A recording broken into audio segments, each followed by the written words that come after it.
Mandolorian Grogu. Spoiler talk. And funny enough, I actually got this set twice by accident. Forgot I even had it. Was going through my Legos and oh, I didn't mean to get that twice.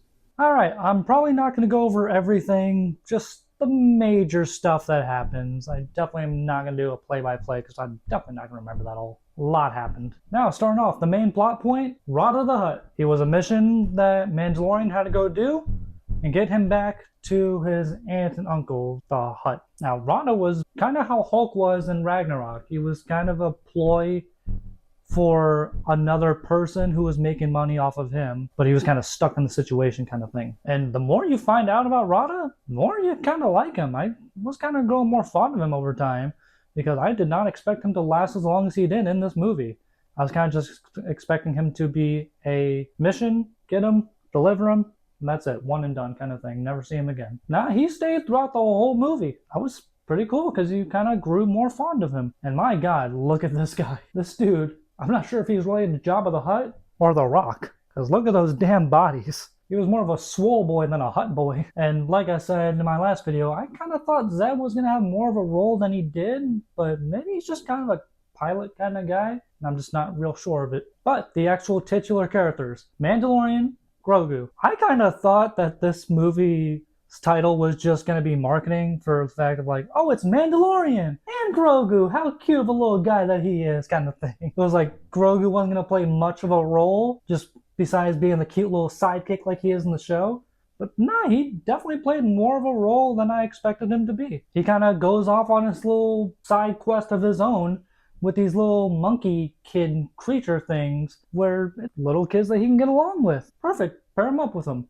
And they all worked out well together. It was actually really cute to see. And the few action scenes that they do have together, they actually really work really well together. It's actually really nice to see some camaraderie between him and other kid creatures. Is Grogu still the lovable little goofball that we know who's just mashing buttons, just making cute sounds and using the Force when needed?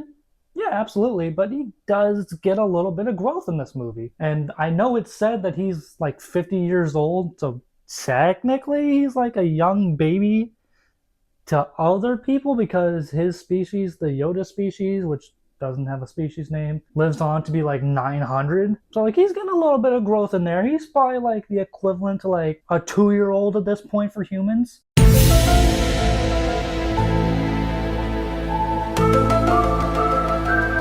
But Mandalorian himself, there's not too much to say about him because he's pretty much the same character. He doesn't really go through an exact arc per se. It's more just like that badass aura, like him standing there and just noise to him. He's awesome, he's badass, he is the epitome of aura. I don't think he's really meant to be more than that besides for what he is in his own show and the cameos he makes in others. Now, going from Mando actually capturing Rada, bringing him along with him for a bit, Rada telling Mando the story of the crime boss that actually is the real deal behind the scenes guy here. Mando goes, captures that guy, turns him in. So I'm thinking the movie ends at this point. Nope, we're still going. And then there comes a point where it seems like Mando and Grogu are going to go their separate ways. Again, no, that is redone. Grogu comes right back to him, which it was a cute moment. It was a nice, wholesome, cute moment. But I thought it was done at that point. And then Mando's got to fight off this Terminator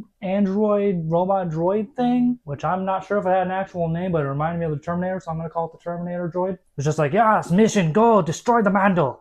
And even that Terminator droid thing had a weak ending to it when the Hutts dropped through their trap door into the snake dragon thing. Kills them. Good. Glad they're killed off because they were just evil crime lords. Okay, good. Get rid of them. But even one of them said like, oh, assassin, help us. He just walks off. So like, is he going to be saved for a possible season 4 of Mando? Is he going to get his own like Star Wars special presentation thing? We'll find out on Disney Plus eventually. So previously, before the Hutts actually got eaten by that snake dragon thing that we've seen in the trailers, he was having a pretty brutal fight with that snake dragon creature thing and actually like gets to take it down eventually.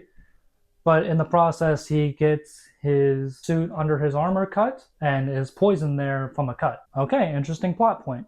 I want to see where this goes. So Grogu and his little monkey Teletubby buddies go running out after helping do their little side quest and saving Mando from that snake dragon thing. They all escape, go to a getaway ship. Kind of funny for creatures that small. They can pilot a vehicle, a starship that small. It was a very small starship vehicle. Actually pretty funny. And even Mando looks at him like, dude, I can't fit in that. Come on. Yeah, they had us the first half. I'm not going to lie.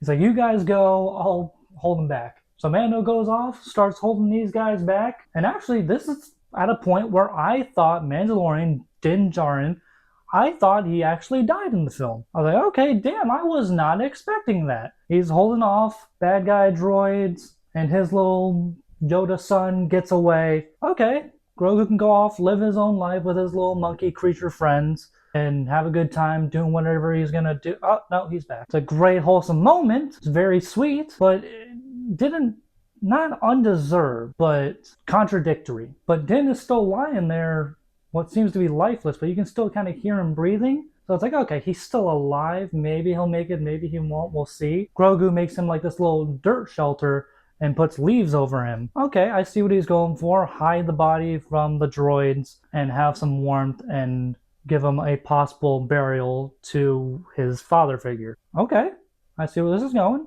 Sweet. And then Grogu just kind of starts wandering off in this forest area planet, finds another weird creature that looked like fried bacon, steals a fish from him. A couple minutes later, that fried bacon creature thing realized that he was the one taking the fish, somehow communicated with this guy that his father figure was injured and possibly about to be dead, and this creature just whips up a edible thing. Minecraft makes it together. It's like, hey, here you go save your father. It may work, it may not, but more than likely it's gonna work. And Grogu feeds it to him,